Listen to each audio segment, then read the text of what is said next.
یا رسول اللہ لبیک لبیک لبیک یا رسول اللہ لبیک لبیک لبیک یا رسول اللہ لبیک لبیک لبیک یا رسول اللہ لبیک لبیک لبیک یا رسول اللہ لبیک. بسم اللہ الرحمن الرحیم. اللہم صلی علی نبی الامی وعلی آلہ وبارک وسلم. محترم و مکرمی علماء کرام، مہمان گرامی، اللہ تبارک و تعالیٰ آپ کے علم میں عمل میں برکت فرمائے اور صحت عطا فرمائے. آپ تو تشریف فرمائے ہیں.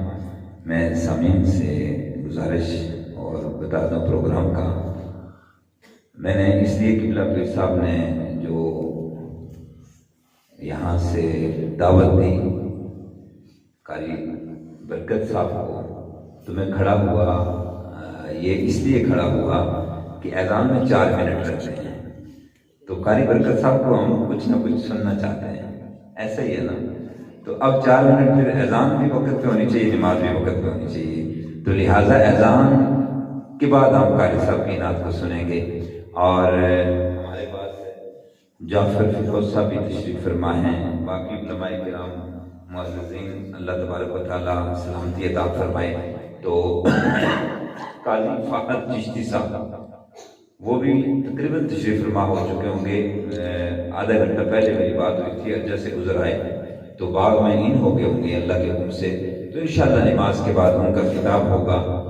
ٹھنڈ ہے، سردی ہے، میں نے جمعے کو بھی کہا تھا، مگر یہ ٹھنڈ والی رات ہم نے قبر میں بھی تو گزارنی ہے، اور تعداد میں بھی آج کم ہے، پتہ نہیں کیوں. میں نے بچوں کو کہا تھا، میں نہیں تھا ترتیب سے سب کو کہا نہیں گیا یا کیا، یا نماز کے بعد لوگ آئیں گے، مگر کم نہیں. جو اللہ اور اس کے رسول کی محفل میں آتا ہے اور وہی آتا ہے جس پہ اللہ اور اس کے رسول کا کرم ہوتا ہے.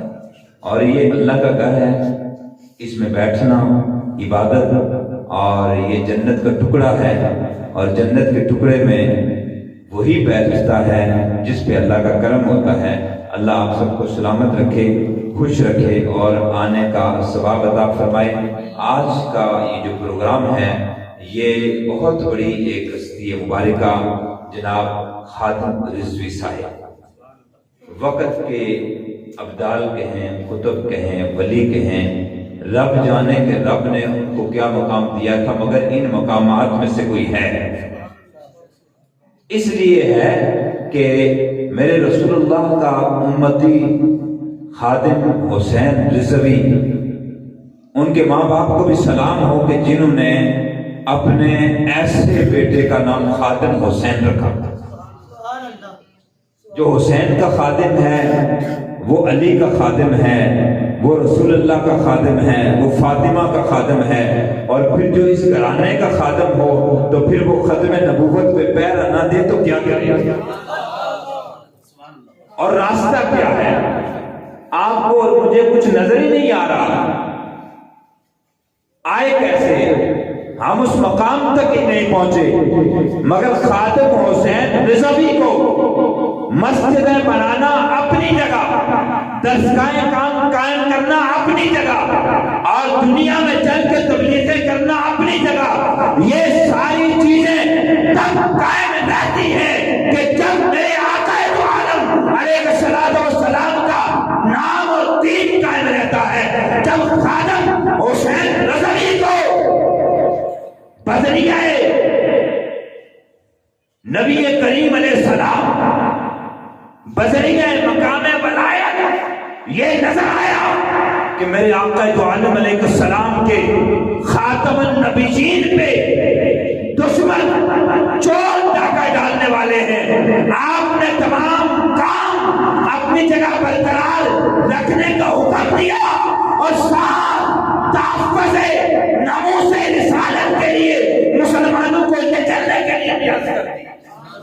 آپ نے دیکھا یکایک تھوڑے سے وقت میں ان کے ذریعے سے جتنا ختم نبوت کے کام ہوا، پہلے بھی ہوتا رہا، نمایاں کام ہوا. میں آپ کو بتاؤں، قادیانیت میں آج تک اتنا خطرناک وقت نہیں آیا.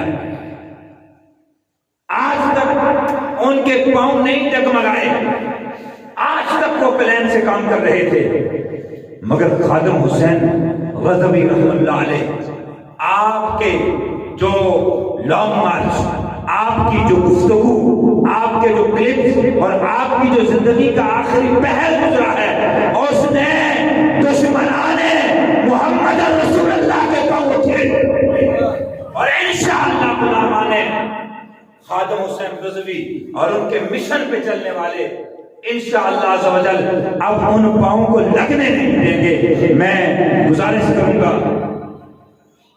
شاہ صاحب سے کہ وہ آئیں اور اذان عشاء فرمائیں۔